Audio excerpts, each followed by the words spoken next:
जैसे वो एकता कपूर है, आप देख रही हैं एकता कपूर को भी।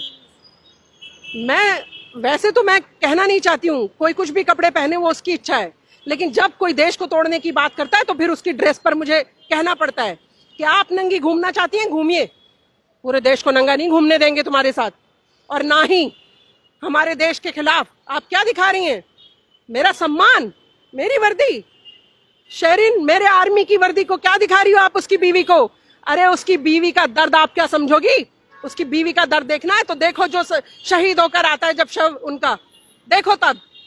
एकता कपूर को कह रही हूं आपके माध्यम से, शेरिन शर्म आनी चाहिए एकता कपूर को।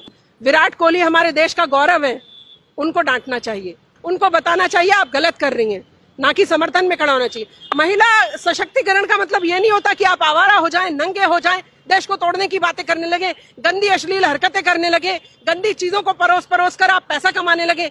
ये सशक्तिकरण नहीं है महिला का। महिला का सशक्तिकरण है शेरिन, महिला का सशक्तिकरण है शबनम खान, महिला का सशक्तिकरण है स्मृति ईरानी, महिला का सशक्तिकरण है मायावती जी, महिला का सशक्तिकरण है सुषमा स्वराज जी। तो ये सशक्तिकरण करिए ना। आप तो देश को गलती राह पर मोड़ दे रही हैं और सारी महिलाओं को उकसाकर गंदगी में झोंकना चाह रही हैं और मेरी आर्मी का अपमान करेंगी ना।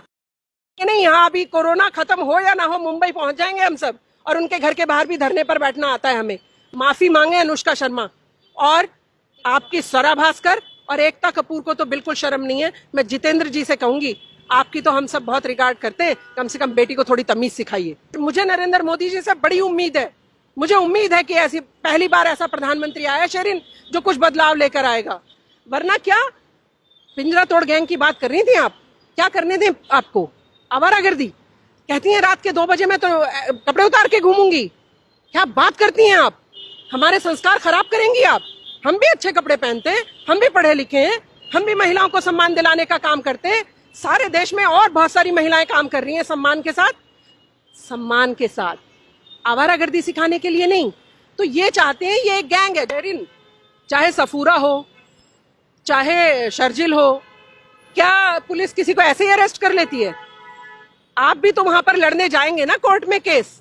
शेरिन बाबरी मस्जिद पर भी आप यही कहते थे ना, बड़े बड़े मौलानाओं के वकील जो थे कि हमारे पास सबूत है, नहीं दे पाए ना। अब ये जो आतंकवादी पकड़ेंगे हम लोग, इनका सबूत भी तो वहां पर कोर्ट में आप भी तो लड़ेंगे ना केस। तो आप भी तो उस वकील से पूछेंगे क्या सबूत है, पुलिस भी आपको सारी चार्जशीट में सब चीजें सबूत के साथ देगी। तो ये सब बहानेबाजी छोड़िए, ये सब मुसलमानों को बुद्धू बनाने का तरीका है कि देखिए देखिए हम तो आपके लिए लड़ रहे हैं। इससे बाहर की फंडिंग होती है शेरिन, ये मैं सच बता रही हूँ आपको। बाहर जितना हमारा इंडियन भी बाहर रहता है ना शेरिन, मैं देखती हूँ वो भी पैसा भेजता है कि ओ हो बड़े प्रताड़ित हो गए मुसलमान भाई, चलिए चलिए पैसा भेजिए।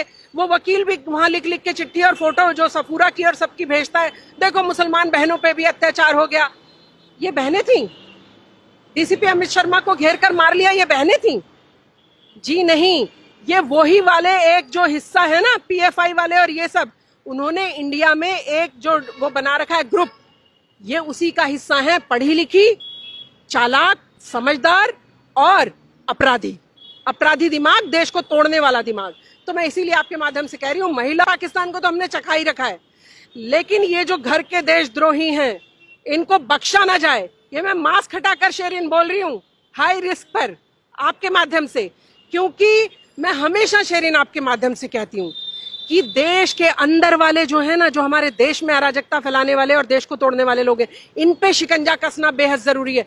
उनकी किसी और देश की क्या मजाल है जो हमारे देश में कुछ कर ले। सब यहीं के लोग कर, जो उनके प्यादे हैं ना, वो यहाँ पर सब तैयारी करते हैं, फिर वो उनका पैसा जो होता है वो यहाँ लगाते हैं। अभी देखा आपने ताहिर हुसैन को किसने पैसा दिया, पीएफआई से फंड आ रहा था उसे।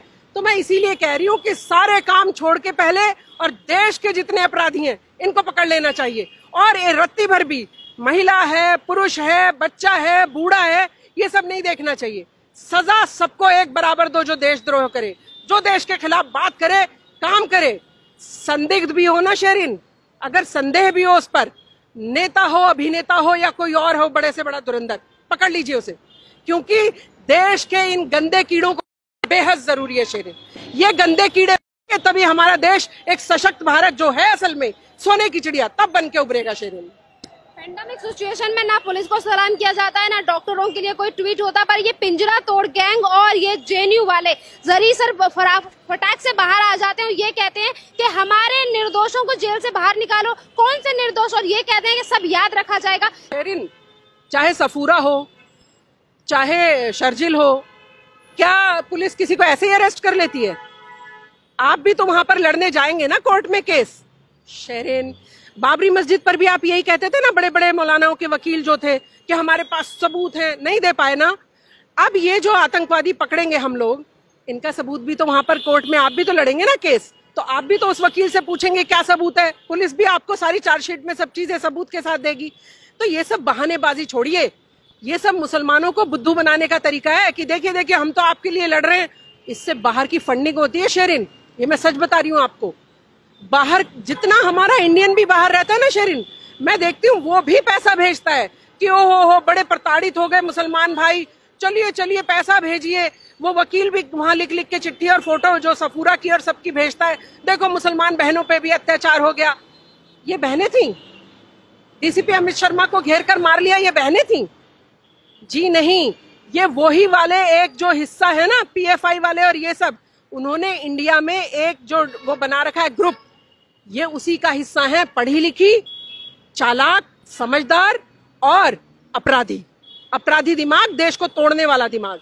तो मैं इसीलिए आपके माध्यम से कह रही हूँ, महिला हो, मैं तो बच्चा भी कह रही हूँ शेरिन, बच्चे का भी काम लिया जाए, बख्शा ना जाए। यहाँ पर कई तरीके से जैसे देश को तोड़ने वाली बात यहाँ पे कही। अब अमेरिका में अश्वेतों को लड़ाई लेकर चल रही है, तो वहाँ पर भी ये लोगों को बदनाम करने की कोशिश करते हैं। विनोद दुआ जैसे चाटुकार पत्रकार और ये राजदीप सरदेसाई लोग जैसे पत्रकार ये कहते हैं कि जैसे अमेरिका में अश्वेतों को लेकर लड़ाई लग रही है, यहाँ पर भी दलितों मुसलमानों के ऊपर अत्याचार होते हैं, तो उन्हें भी पुलिस और सरकार को इस तरीके से कटघरे में खड़ा करना चाहिए। आप मेरे साथ बहुत टाइम से जुड़ी हुई हैं, जो मैं इनके बारे में बताती हूँ, आप देखिए बारीकी से मैं इनको रिसर्च करती हूँ। जो मैं सोचती हूँ कि ये क्या क्या कर सकते हैं, क्या क्या सोच रहे हैं, देखिए आप वही निकलता है। आप देखिए मैंने आपको क्या बताया था कि ये उस जो ब्लैक के साथ हुआ है वहां पर, ये यहाँ पर भी उसको भुनाएंगे। वो भी वहां पर ब्लैक वाले लोगों का किया धरा नहीं है, ऐसा ही एक ग्रुप ISIS का वहां पर भी है। पूरी दुनिया में काम कर रहे हैं ये लोग। और अभी अगर आपने पढ़ा हो शेरिन, तो इनका एक और खुलासा हुआ है कि ये वाला जिहाद फैलाओ, कोरोना का जिहाद, उसमें मुल्ला साद भी घेरे में आ रहे हैं धीरे धीरे।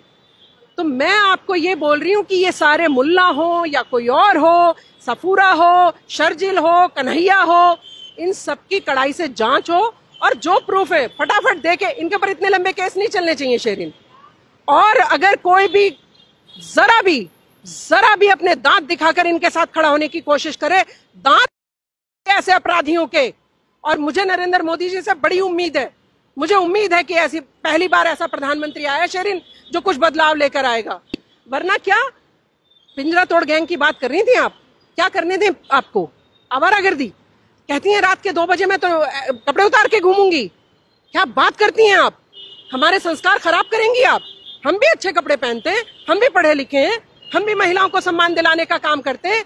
सारे देश में और बहुत सारी महिलाएं